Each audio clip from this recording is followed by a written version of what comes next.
on holiday spending are in, and they're big. Online sales up 30% yesterday compared to the same day a year ago. Joining us now is Paul Oster. He's the owner of Better Qualified. Now, that is a credit repair company. Paul, welcome to the program. Thanks for having me. You're a viewer, aren't you? I am. So you know what to expect? I do. Okay, this is combat That's why I'm television. sweating. Okay. I put it to you, you do credit repair for individuals and for companies. Yes. It's in your interest for people to go deep into debt and to need credit repair. You are cheering on this consumer society. You are cheering on Black Friday selling and buying when people can't afford to buy, aren't you? No, we're actually dealing with the aftermath. Yeah, so exactly. we don't cheer people on. But you want that aftermath. No, we don't. The reason why I'm on the show and the reason why I recently spoke down in Washington, D.C. at a government affairs conference is to change the system. What system? The credit bureaus and the credit reporting system. What's wrong with it? Everything is wrong with it. Well, wait, ground up. But that's all you've got. You've got three companies, right? Exactly. What's wrong with them? Well, they are for-profit companies. They are not government agencies. And you're not? I am. But I also don't control the lives of 300 million people. So you have three repositories that collect the data on all of us as consumers. Then you have a separate company, the Fair Isaac Corporation, that generates our credit scores.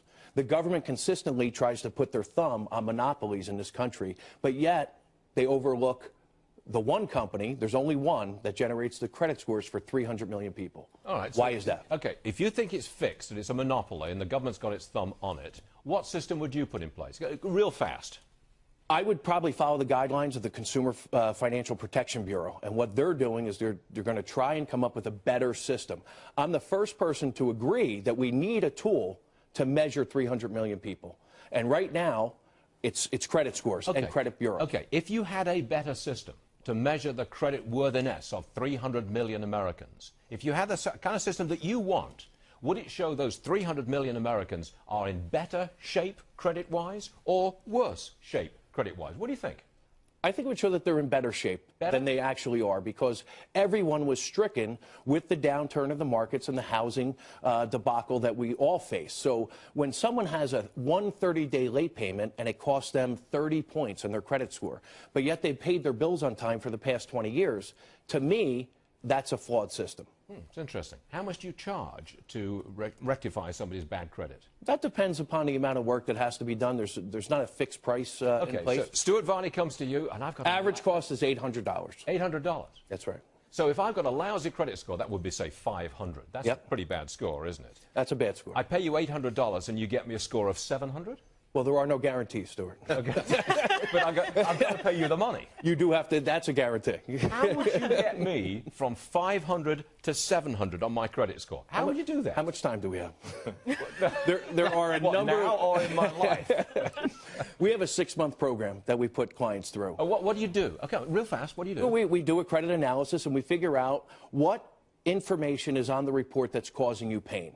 The latest research actually shows... Okay. Do you then go to the credit reporting company and say, hey, Stuart Varney, he's not such a bad guy. Ease up in that area. He will pay that bill. What we do is... He'll pay a certain amount on that bill. Well, what we say to the credit bureaus is, if you wish to continue to report that information, you have to verify and validate it. You have to make it accurate and timely. And unfortunately, the credit bureaus, quite frankly, do a terrible job of that. Look, I haven't paid my bills, right? I've got a lousy credit score of 500. I just have not paid. I'm in debt up to my eyeballs. You can't fix that, can you? No, I can't. For $800, you can't. Can you fix it for $8,000? No, not for $80,000. We would refer you to either a bankruptcy attorney or a credit counseling service. Just one thing, real quick, Paul. I'm really scared when you start to say the government should be in charge of this kind of stuff. It sounds like, to me, better. So maybe you should try to create a company to compete against Fair Isaac. But I like really, where your head's at. I know people in banking, and you're talking about this one. You want to give it from one entity to another single entity. No, I just think it should be more regulated, not controlled, more regulated, because I don't think anybody would argue with the fact that the system that's in place right now is not working. Wait a minute. The current system, which you don't like, is serving up customers to you for an average of $800. That's right. To fix the system. Call me crazy. Call me crazy. Put me out of business. I'm worried about a man who wants to fix a system which is supplying customers to him.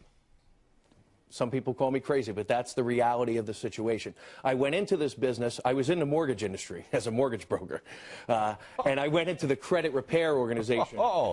Mortgage broker. Right. Oh, well. But at the end of the day, I truly went into the industry to change the system, not to take money from clients. But fortunately, over the past 7 years, we've helped lots of people fight the system. You know, I'm just bleeding right here, man. Yeah, are you a bleeding heart liberal, Stuart? Because that's not what I've seen. No, you watch the show. Would you come back on this program? I would love to. You really would? Yeah. Okay. All right, Paul Auster, thank you very much indeed. So Thanks for having me. Thank you.